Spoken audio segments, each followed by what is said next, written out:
Marami muling lugar sa bansa ang makararanas po ng matinding init at alinsangan ngayong pong Lunes.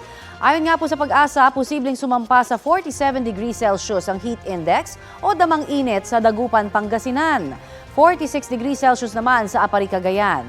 Maglalaro po sa 44 o 45 degrees Celsius ang alinsangan sa ilang panig ng Northern, Central Luzon, Mimaropa Region at Iloilo.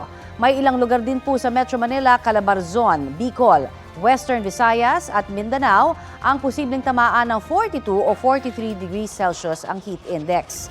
Muling paalala po ng United Nations na nasa panahon na tayo ngayon ng tinatawag na global boiling imbis na global warming.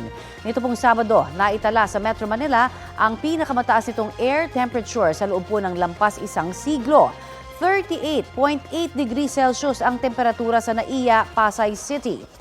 Kahapon naman, umabot po sa 53 degrees Celsius na extreme danger level ang heat index sa Iba, Zambales. Sa kabila po ng matinding init, posible pa rin daw ang mga panandaliang ulan dulot ng easterlies at intertropical convergence zone sa ilang panig ng Luzon, Visayas at Mindanao. Asahan ng heavy to intense rains na maaaring magdulot ng baha o landslide. Kapuso, para sa mga maiinit na balita, mag-subscribe sa GMA Integrated News sa YouTube. Sa mga kapuso naman abroad, subaybayan nyo kami sa GMA Pinoy TV at sa www.gmanews.tv.